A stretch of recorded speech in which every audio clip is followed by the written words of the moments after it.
وہ کر سکتے ہیں کوئی بھی سوال، کوئی ضروری نہیں ہے کہ اسی ٹاپک سے سوال.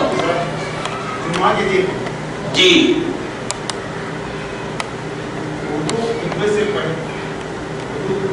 چل رہا سمجھو اور عربی چل رہا ہے، اردو کے بعد عربی، اس دوران میں سنتیں پڑھنا چاہیے نہیں پڑھنا چاہیے؟ اچھا، سوال یہ ہے کہ اگر امام صاحب خطبہ دینے کے لیے ممبر پر کھڑے ہو گئے، اردو میں خطبہ، ہاں اردو خطبہ چل رہا ہو، سنتیں پڑھنا چاہیے نہیں پڑھنا چاہیے؟ اردو خطبہ کے دوران یا عربی خطبہ کے دوران؟ دونوں میں بھی. اللہ کے نبی صلی اللہ علیہ وسلم ارشاد فرماتے ہیں کہ جب امام ممبر پر کھڑا ہو جائے، امام جب ممبر پر کھڑا ہو جائے تو اپنے تمام چیزوں کو چھوڑ کر ممبر پر امام کا خطبہ سنو. کیوں؟ اس لیے کہ اللہ کے فرشتے جو مسجد کے دروازے پر نام اعمال لکھنے کے لیے، اس بندے کا اعمال لکھنے کے لیے کھڑے ہوتے ہیں کہ کون بندہ مسجد میں آ رہا ہے نماز کے لیے، تو جب کھڑے ہوتے ہیں تو اب وہ بندے، وہ فرشتے بھی اپنا رجسٹر بند کر دیتے ہیں اور اس امام کا خطبہ سنتے ہیں بیٹھ کر. تو کوئی بھی شخص اگر امام ممبر پر چڑھ کر خطبہ دے رہا ہو تو اس کے لیے اس وقت سنت پڑھنا جائز نہیں ہے ممبر پر. لیکن اگر امام اردو خطبہ دے رہا ہو، جو آج کل ہماری مسجدوں میں تقریر کہتے ہیں، اردو خطبہ دے رہا ہو، تو بہتر یہ ہے کہ آپ کیا ہے، اردو خطبہ کے بعد جو ہمارے پاس 5 منٹ ٹائم دی جاتی ہے نماز پڑھنے کے لیے، تو بہتر یہ ہے کہ جب ہماری مسجدوں میں ایسا رواج بن گیا ہے کہ 5 منٹ ٹائم دیا جا رہا ہے، تو بہتر یہ ہے کہ آپ بیٹھ کر کے کیا ہے اس امام کا خطبہ سنیں، بہتر ہے. لیکن اگر کوئی شخص پڑھ رہا ہے تو اس پر کوئی شرعی حکم لاگو نہیں ہوگا. بس بہتر اس لیے کہہ رہا ہوں کہ اگر آپ کچھ اچھی باتیں بیٹھ کر کے سنیں گے تو آپ کے ایمان میں بھی روشنی پیدا ہوگی. کیوں؟ اگر ہاں جس مسجد میں 5 منٹ کا ٹائم نہیں مل رہا ہو، فوراً اس کے بعد خطبہ شروع ہو جا رہا ہو، تو اب اس کے لیے اس درمیان کیا ہے نماز پڑھ سکتے ہیں، پڑھ لینا چاہیے، یہ بہتر ہے، پڑھ لینا چاہیے یہ بہتر ہے. لیکن جس مسجد میں 5 منٹ کا ٹائم ہو تو بہتر یہ ہے کہ آپ کیا ہے ان کی تقاریر سن لیں، اس کے بعد نماز پڑھیں. ٹھیک ہے جی؟ اور کوئی ہے؟ کھڑے ہو جائیے. کافر کو بھی کافر نہیں کرنا چاہیے. لوگ کہتے ہیں کہ کافر کو بھی کافر نہیں کرنا چاہیے، کب ایمان لیا ہے، کب ایمان لایا. ٹھیک ہے جی. اور سوال؟ اور یہ کہ تبلیغی جماعت دیوبندی کو بھی کافر نہیں بولنا چاہیے. نہیں بولنا چاہیے. ٹھیک ہے، 2 سوال. ٹھیک. سوال یہ ہے کہ لوگ کہتے ہیں کہ کافر کو بھی کافر، کیوں؟ اس کی وجہ کیا بتاتے ہیں؟ کہ ہو سکتا ہے کہ وہ کب ایمان لے آئے. تو میں ان سے کہتا ہوں کہ مومن کو بھی مومن مت کہو، ہو سکتا ہے کہ وہ کبھی کافر بن جائے. جس طرح ایک طریقے کا ہے کہ کافر کو بھی کافر نہیں کہنا چاہیے، ہو سکتا ہے کہ وہ کبھی مان لے آئے، تو ایسے ہی مومن کو مومن کہنے کا کہاں حکم ہے؟ ہو سکتا ہے کہ وہ کافر ہو جائے. اور اللہ نے فرمایا قل یا ایھا الکافرون، اے محبوب آپ کہہ دو اے کافرو. یہاں پر تو اللہ محبوب کو کہلوا رہا ہے کہ کافر کو کافر ہو. یہ کہاں سے کون عقیدہ بنا دیا ہے کہ کافر کو کافر ہو؟ کافر کو کافر کہنا واجب اور مسلمان کو مسلمان کہنا واجب. کیونکہ کافر کو جب تک کافر نہیں کہیں گے تو اس کے کفر کی دلیل کیسے سامنے آئے گی؟ اور یہ وجہ بیان کرنا کہ ہو سکتا ہے، تم گارنٹی دو کہ میرا خاتمہ ایمان پر ہوگا، کوئی دے سکتا ہے گارنٹی؟ نہیں دے سکتا. ہو سکتا ہے وہ کافر مرے، تو تم تو پوری زندگی ایمان والا، پوری دنیا میں تم کو مسلمان کہا جاتا تھا، لیکن ہو سکتا ہے کہ تمہارا آخری وقت ایمان پر خاتمہ نہ ہو. تو یہ سب نہیں ہے، یہ سب کیا ہے؟ اپنی طرف سے گرویدہ بات ہے. جو کافر ہے وہ کافر ہے. اگر ایسا نہ ہوتا تو پھر قرآن میں قل یا ایھا الکافرون کا لفظ کیوں ذکر فرمایا؟ کیوں فرمایا؟ اور اللہ اپنے حبیب سے کہلوا رہا ہے، کسی غیر سے نہیں، اپنے حبیب سے کہہ رہے ہیں کہو کہو آپ کہو اے محبوب آپ کہو قل یا ایھا الکافرون لا اعبد ما تعبدون. جسے تم پوچھتے ہو ہم نہیں پوچھتے، ہم خدا کو پوچھتے ہیں، تم خود کو پوچھتے. تو یہی تو فرق ہے. تو مطلب کافر کو کافر مت کہو، اپنے میں گزارو. مسجد میں آ کر کے ان سے یہ کہو کہ تم اپنے خدا کو پکارو، ہم اپنے خدا کو پکارے. یہ ایک یہ تو سوال سمجھ میں آ گیا. دوسری چیز یہ ہے کہ جو لوگ کہتے ہیں کہ تبلیغی جماعت کو بھی کافر نہیں کہنا چاہیے، تو میں نے جو ابھی کہا، میں نے جو ابھی کفر اور اسلام کی جو بنیاد رکھی، کس بنیاد پہ رکھی؟ عقیدے کے تعلق سے. ٹھیک ہے، مت کہو. اگر تمہارے اندر ذرا سا بھی غیرت ایمان ہے، ایمان کی ذرا سا بھی غیرت ہے، تو یہ دیکھو کہ اس نے اللہ کے لیے جھوٹ باندھا ہے، اللہ کے لیے جھوٹ باندھا ہے. اور ہمارے باپ کو اگر کوئی گالی دیتا ہے، جھوٹا کہتا ہے، تو ہم تلوار لے کر نکالتے ہیں. اس نے خدا کو جھوٹا کہا ہے، اور اس جھوٹے کہنے والے کو ہم کافر نہیں کہے تو کیا اپنے سینے سے لگائیں گے؟ سینے سے لگائیں گے. کیسا ایمان ہے؟ ایمان کو سدھارو. جب تک ایمان نہیں آپ کا، کچھ بھی نہیں ہوگا. نماز ایمان کے بعد. سمجھ میں آ رہی بات؟ جی. اور کوئی ہے؟ وعلیکم السلام. درگاہوں کو جانا آپ کے نزدیک کتنا ہی ہے؟ کن کا؟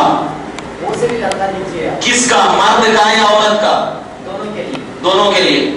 کون سے بھی درگاہ کو جانا؟ آپ یہ سوال کس بنیاد پہ کرنا چاہ رہے ہیں؟ مطلب درگاہوں کو صرف اتنا سوال ہے آپ کا کہ درگاہوں کو جانا کیسا ہے، یہی سوال ہے، یا اور کوئی اس میں چیز ہے؟ جی بولیے. ہاں ٹھیک ہے. تو اس میں درگاہوں کو صرف جانا کیسا؟ ہاں آپ سے میں یہ پوچھنا چاہ رہا ہوں کہ کس بنیاد پہ آپ کے نزدیک کیا ہے درگاہوں کو جانا؟ نہیں جانا. کیوں؟ اس لیے کہ جب اللہ سبحانہ و تعالیٰ میرے 87 to 90% تک جو بھی میں دعا مانگتا ہوں فلفل ہو رہے. جی. جب ایسے وقت میں درگاہوں کو جانے کی کیا ضرورت؟ جی ٹھیک ہے. یا ایھا الذین آمنوا، اے ایمان والو. سورہ آل عمران. ٹھیک. اذا ظلمتم انفسکم، جب اب تم اپنی جانوں پہ کیا کر لو؟ ظلم کر لو. کیا کر لو؟ ظلم کا مطلب کیا ہوتا ہے؟ گناہ. یعنی تم کیا کر لو؟ گناہ کر لو. ظلم کا مطلب ہوتا ہے اپنی جانوں پہ ظلم کر لو. تو مطلب یہ ہے کہ تم گناہ اگر کر بیٹھو تو کہاں جاؤ؟ میرے نبی کی بارگاہ میں جاؤ. کہاں جاؤ؟ نبی کی بارگاہ میں جاؤ. اور وہاں جانے کے بعد فاستغفر اللہ، اللہ سے مغفرت کی دعا مانگو. اللہ سے کیا مانگو؟ مغفرت کی دعا. واستغفر لهم الرسول، اور تمہارے لیے رسول بھی اللہ سے مغفرت کی دعا مانگے. لوجدوا اللہ توابا رحیما، لوجدوا اللہ توابا رحیما، تب تم اللہ کو توبہ قبول کرنے والا پاؤ گے. تو اب ذرا بتائیے یہاں پر اللہ تبارک و تعالیٰ نے سب سے پہلے یہ عقیدہ ذہن میں رکھنا، درگاہوں کو جانا نہ واجب ہے نہ فرض ہے. اتنا ذہن میں رکھیے. درگاہوں کو جانا سنت قرار دیا گیا. سنت، واجب نہیں، فرض نہیں. اگر کوئی نہیں جا رہا ہے تو کوئی گناہ نہیں، لیکن اگر کوئی جا رہا ہے نبی کی سنت سمجھ کر تو اس کو وہ ثواب کا کام ہے. کیوں؟ اس لیے کہ اللہ نے فرمایا کہ جب تم اپنی جانوں پہ ظلم کر لو، گناہ کر بیٹھو، کوئی بھی گناہ ہو جائے، کوئی بھی گناہ ہو جائے، تو کہاں جانے کے لیے حکم دیا؟ نبی کی بارگاہ میں. اب نبی کی بارگاہ جو ہے وہ درگاہ ہے. نبی کی بارگاہ کیا ہے؟ درگاہ ہے. اور جانے کے بعد اللہ سے دعا کرنے کے لیے کہا. اور یہ دعا کرنے کے لیے جو کہا گیا، یہ جو دعا کرنے کے لیے کہا گیا، یہ دعا کے قبولیت کا جو مرکز بنایا، یہ دعا کب قبول ہوگی؟ جب نبی بھی تمہارے لیے دعا کریں گے. نبی بھی تمہارے لیے کیا کریں گے؟ دعا کریں گے. تب اللہ تبارک و تعالیٰ دعاؤں کو قبول کرے گا. ایک آیت قرآن کی ہو گئی.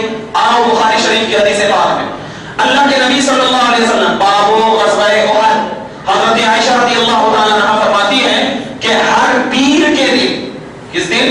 ہر پیر کے دن اللہ کے نبی صلی اللہ علیہ وسلم اپنے چچا حضرت امیر حمزہ رضی اللہ تعالیٰ عنہ کی بارگاہ میں جاتے، جہاں پہ ان کی مزار بنی ہوئی ہے جنگ احد میں، میدان احد میں جاتے، اور جا کر کے ان کے لیے دعائیں مغفرت کیا کرتے تھے. وہ درگاہ میں نہیں ہے. حضرت امیر حمزہ کی مزار درگاہ ہے کہ نہیں ہے؟ اور نبی کا ایک مرتبہ جانا بھی، ایک مرتبہ نبی کا جانا بھی کیا ہے؟ قابل عمل ہے، کیونکہ نبی بڑے ہو کر کے یہ ہوا. دوسری بات، ہم جو درگاہ پہ جاتے ہیں تو اس کی وجہ سب سے یہ ہے کہ اللہ تبارک و تعالیٰ کے وہ مقرب بندے کیا ہیں؟ مقرب کا مطلب ہوتا ہے برگزیدہ بندے، اللہ کے قریب والے بندے، کیونکہ اپنی عبادت اپنی ریاضت کی بنیاد پر اللہ تبارک و تعالیٰ نے ان کو اپنا قرب دے دیا ہے۔ اور جہاں پر اللہ کے مقرب بندے یا مقرب چیز ہوا کرتی ہے وہ جگہ بھی برکت والی ہوتی ہے، وہ جگہ بھی کیا ہوتی ہے؟ برکت والی۔ جیسے حضرت عبداللہ ابن عمر عمرہ کرنے کے لیے تشریف لے جا رہے تھے، نبی کی بارگاہ میں گئے، کہا یا رسول اللہ ہم عمرہ کرنے کے لیے جا رہے ہیں، تو اللہ کے نبی نے کہا اے عبداللہ جب تم کعبہ کو دیکھنا تو میرے لیے بھی دعائیں کرنا، میرے لیے بھی کیا کرنا؟ دعائیں کرنا، کیونکہ اللہ تبارک و تعالیٰ کا وہ مقدس گھر ہے اور وہاں پر کیا ہے؟ دعائیں قبول ہوتی ہے۔ تو اب یہاں پر اس حدیث سے علامہ نووی رحمۃ اللہ تعالیٰ علیہ فرماتے ہیں کہ نبی نے حضرت عبداللہ ابن عمر کو کیوں کہا؟ حالانکہ نبی اگر مدینے میں بیٹھ کے بھی دعا کرتے تو قبول ہوتی، کیوں کہا؟ یہ عقیدہ دینا تھا کہ جو برکت والی جگہ ہوتی ہے وہاں پر جا کر کے دعائیں کرنے سے ہم دعا اللہ سے ہی کرتے، ہم دعا کس سے کرتے؟ اللہ ہی سے کرتے، لیکن ہم کسی برکت والی چیز کو وسیلہ بنا کر دعا کرتے ہیں تو وہ دعا جلدی قبول ہوتی ہے، جلدی قبول ہوتی ہے۔ کیوں؟ آئیے حدیث پاک مسلم شریف کی حدیث پاک، اللہ کے نبی صلی اللہ علیہ وسلم حضرت علی کی والدہ کا انتقال ہو گیا، نبی کریم صلی اللہ علیہ وسلم کے سامنے قبر کھودی گئی، قبر کھودنے کے بعد اللہ کے نبی اس قبر میں لیٹ گئے، اللہ کے نبی صلی اللہ علیہ وسلم نے کہا اے اللہ اس قبر کو میرے اور تمام انبیاء کے وسیلے سے روشن فرما دے، اور محمد عربی ابھی لیٹا ہے اور تیرا قول ہے کہ جس مٹی سے نبی کا جسم لگ جائے اس کا کبھی جہنم کی آگ نہیں چھو سکتی، حرام ہے جہنم کی آگ۔ تو نبی زندہ ہونے کے بعد بھی یہ بتا ہے کہ اگر جو برکت والی چیز سے جس کا ٹچ ہو جاتا ہے، جو چیز ٹچ ہو جاتی ہے برکت والی، وہ چیز بھی اعلیٰ ہو جاتی ہے۔ کوئی پتھر اگر یہاں پر رکھا ہوا ہے تو یہ پتھر کی کوئی حقیقت نہیں ہے، ہم اسے ٹھوکر بھی نہیں ماریں گے، لیکن وہی پتھر کی نسبت اگر نبی سے ہو جائے یا ولی سے ہو جائے تو وہ پتھر بھی ہمارے لیے قابل تعظیم ہوا کرتا ہے۔ تو درگاہ جو ہے یہ عام درگاہ نہیں، چاہے غوث اعظم ہو یا کوئی بھی اللہ کے ولی ہو، ان کی بارگاہ میں جائیے، ان کے وسیلے سے خدا سے دعا کیجیے، اللہ تبارک و تعالیٰ دعائیں قبول کرتا ہے۔ سر آنسر تو نہیں کیا، جب میری دعا ہے 87 to 90% اللہ قبول کر رہا ہے، اللہ قبول کر رہے ہیں۔ یہ آپ 80% to 90% کیسے بول رہے ہیں اللہ قبول کرتا؟ نہیں، آپ یہ تصور کر ہی نہیں سکتے قبول کرتا، کیوں؟ میں یہ کہہ سکتا ہوں کہ نہیں قبول کرتا، وہ آپ بول رہے ہیں، آپ کیوں بول رہے ہیں؟ مطلب کس آپ کے پاس کیا حوالہ ہے جو آپ کہہ رہے ہیں کہ مجھے قبول کرتا اللہ؟ نہیں، لکھ کے نہیں، قرآن اور حدیث سے بولیے، آپ کی زبان میں نہیں مان سکتا نا، قرآن اور حدیث۔ جس طرح آپ نے جو ابھی سوال کیا، میری بات سنی، جس طرح آپ نے جو ابھی سوال کیا تو میں نے جو ابھی جواب دیا تو کیا میں نے اپنی بات کچھ کہی یا قرآن اور حدیث پیش کیا؟ نہیں، قرآن حدیث پیش کیا نا۔ تو آپ جس طرح یہ سوال کر رہے ہیں کہ اللہ تعالیٰ 80 to 90% میری دعا قبول کرتا، تو کوئی اس بارے میں ایک حوالہ یا ایک دلیل دیجیے ہمیں کہ اللہ یہ فرماتا ہے کہ میں تمہاری دعا 80 to 90% قبول کرتا ہوں۔ جی ڈیبیٹ میں نہیں جانا چاہتا، جی جی آپ نہیں، ایک منٹ، ہاں پوچھ رہا ہوں میں آپ سے، جی، جب اللہ سبحانہ تعالیٰ میرے کو 87 to 90% تمہارے میرے کو نہیں، یہ جملہ آپ کا کہنا درست نہیں، 80 to 90% میری دعا قبول کرتا، یہ جملہ آپ کا کہنا درست نہیں۔ کیوں؟ اس لیے کہ آپ اسی وقت اس جملے کو کہنے کے قائل ہوں گے جب آپ کے پاس قرآن و حدیث کی دلیل ہوگی۔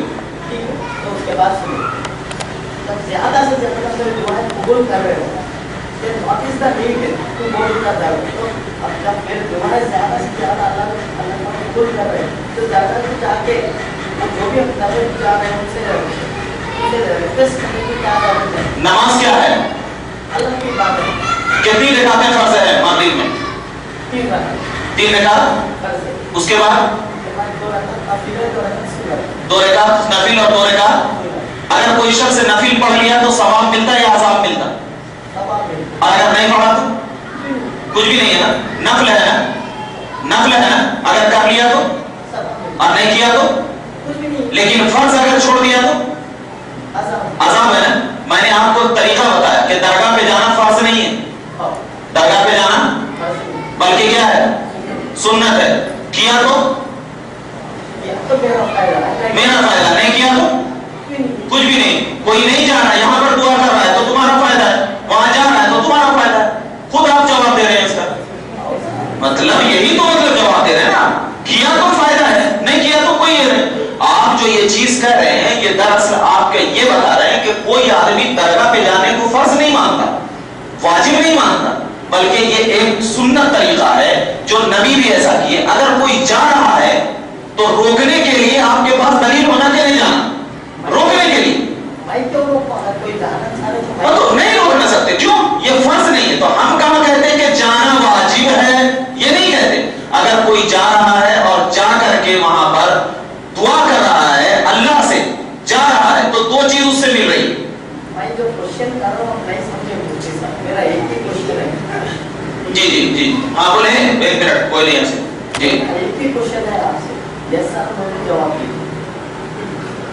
اگر دیکھو ہر چیز مل جا رہا ہے اللہ کی طرف سے, گھر بیٹھے ہر چیز مل جا رہا ہے, جی تو یہ تو ضروری کیا ہے؟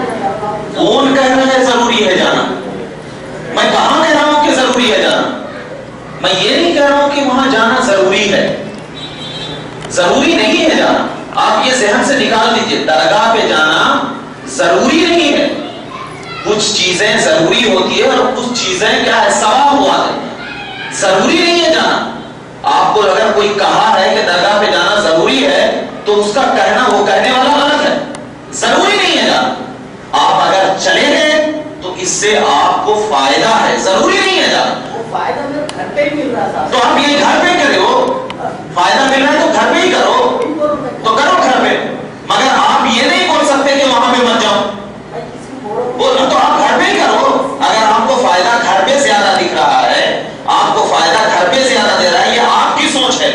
اگر آپ کو فائدہ گھر پہ زیادہ دکھ رہا ہے یہ آپ کی سوچ ہے. لیکن اللہ کے نبی صلی اللہ علیہ وسلم ارشاد فرماتے ہیں مسند احمد بن حنبل کی حدیث پاک میں, اللہ کے نبی صلی اللہ علیہ وسلم نے ارشاد فرمایا, اور اس حدیث کو بخاری میں امام بخاری نے بھی ذکر کیا, جس کے راوی حضرت عبداللہ ابن مسعود ہیں. وہ فرماتے ہیں کہ میں ایک مرتبہ حضرت عمر بن خطاب رضی اللہ تعالی عنہ کی محفل میں بیٹھا تو حضرت عمر بن خطاب نے اللہ ایک مرتبہ کہا, پھر اس کے بعد میں باہر چلا ہے. باہر آنے کے بعد اگر میں 100 سال اکیلے بیٹھ کر اللہ کا ذکر کرتا رہوں تو جو مزہ مجھے حضرت عمر کی محفل میں ایک مرتبہ سننے میں آیا وہ مزہ 100 سال تک بھی سننے میں نہیں آیا. یہ دیکھیے بتانا کیا مقصد ہے, اس سے کیا بتانا مقصد ہے کہ جو بزرگ ہوتے ہیں, جو ہم سے بڑے ہوتے ہیں نا, اللہ تبارک و تعالیٰ ان کو زیادہ عطا کرتا.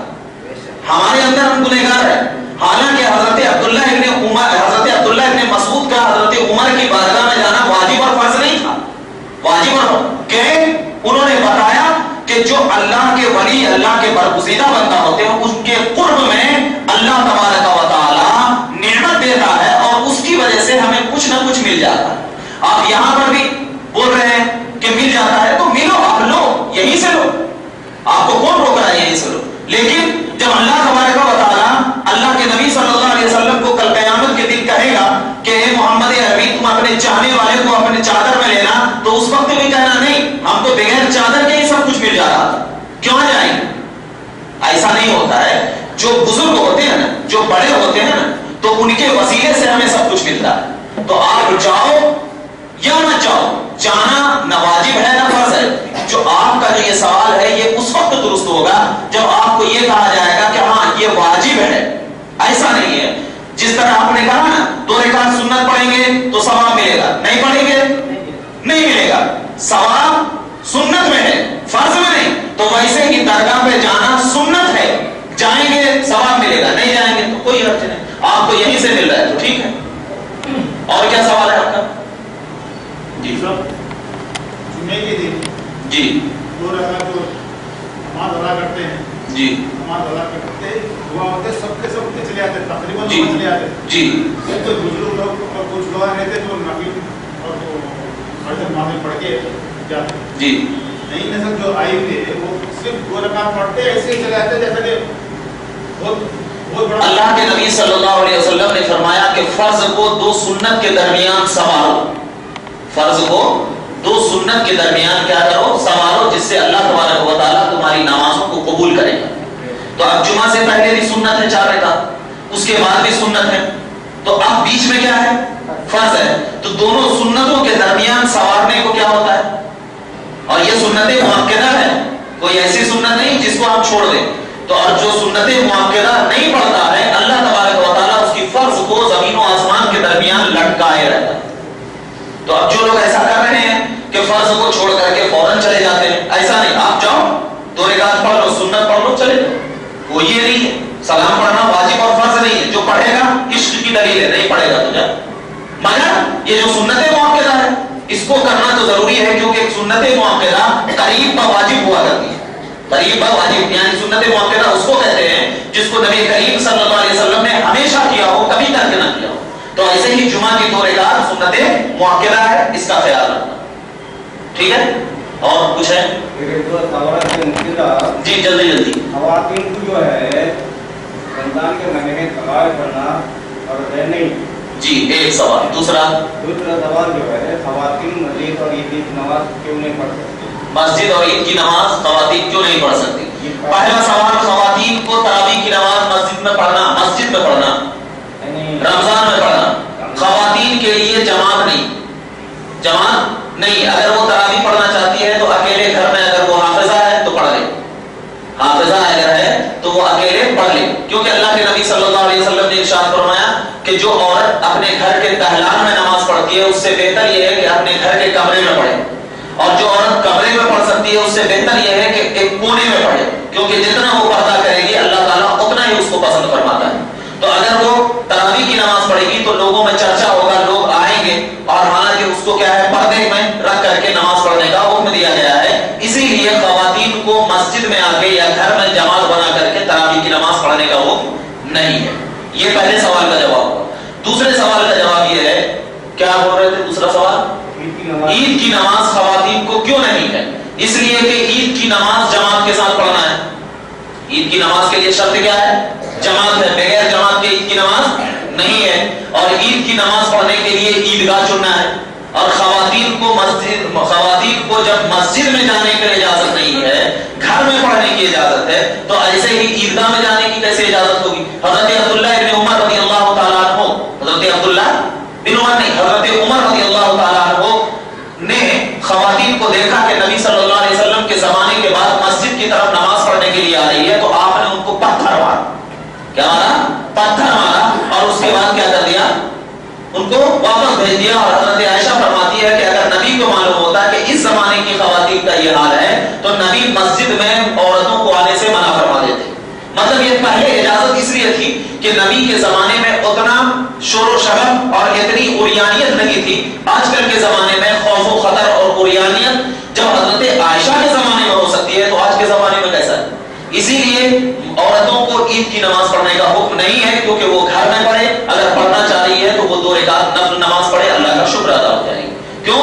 اس لیے کہ عید کی نماز کے لیے جماعت ہونا ضروری، اور جماعت کے لیے عیدگاہ ہو یا مسجد ہو، جامع مسجد، عیدگاہ ہو یا جامع مسجد ہو، اور ان دونوں جگہ خواتین کا آنا منع ہے، تو لہذا اسی وجہ سے عید کی نماز پڑھنے کا حکم نہیں۔ آخری سوال، اگر کوئی شخص کہے کہ مزاروں پہ بابا لوگ مل گئے، انہوں مر کے مٹی مل گئے، اس کے بعد ہم نہیں جائیں گے، اس کے لیے کیا؟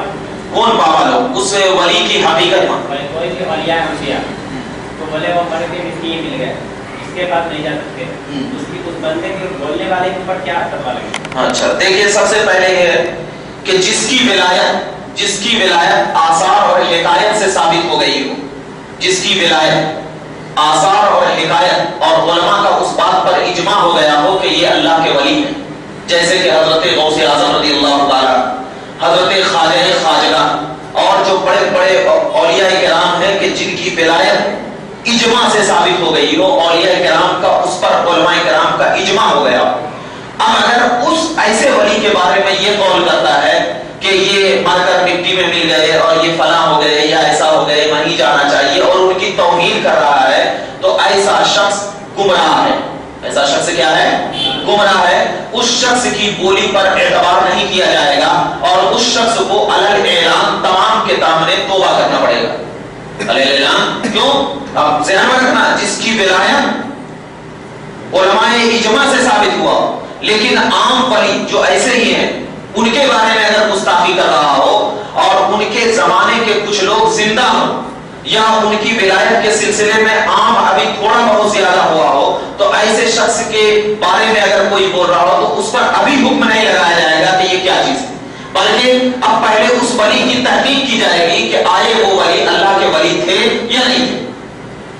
آزو بازو یہ کیا جائے گا۔ بابا شرف الدین رحمت اللہ تعالی علیہ کے بارے میں تمام علماء کا اس بات پر اجماع ہے کہ وہ اللہ کے ولی ہے اور قطب دغن ہے، اور ان کی ولایت کے سلسلے میں خود میں نے حکایات پڑھی ہے جو ان کے زمانے کے اولیاء کرام تھے، خود انہوں نے حکایات کہی ہے۔ تو جو اہل حدیث چاہے وہ انٹرنیٹ پہ بول رہا ہو، چاہے وہ کہیں اور بول رہا ہو، چاہے وہ گلیوں میں اعلان کر رہا ہو، تو کوئی سے شخص کے بارے میں گمراہی کا فتویٰ لگے گا اور اس کی بات ناقابل قبول ہوگی۔ تو ایسے ولی جن کے بارے میں یہ ہو گیا وہ اجماع، جیسے کہ علماء کرام کا اجماع بابا شرف الدین رحمۃ اللہ تعالی علیہ، حضرت یوسف بابا شریف بابا رحمۃ اللہ تعالی علیہ، اور جو قطب حضرت سید شاہ برہنہ شاہ رحمۃ اللہ علیہ، اور بہت سارے جو بڑے بڑے اولیاء کرام حیدرآباد کی سرزمین پہ ہیں، ان کے بارے میں علماء اسلام کا اجماع ہو گیا ہے۔ تو اب جن کے بارے میں علماء اسلام کا اجماع ہو چکا ہو ان کے بارے میں غیر غلط کہنا گمراہی کی دلیل ہے، اب اس کی بات نہیں مانی جائے گی، ان کے پیچھے جو حکم لگتا ہے وہی وہ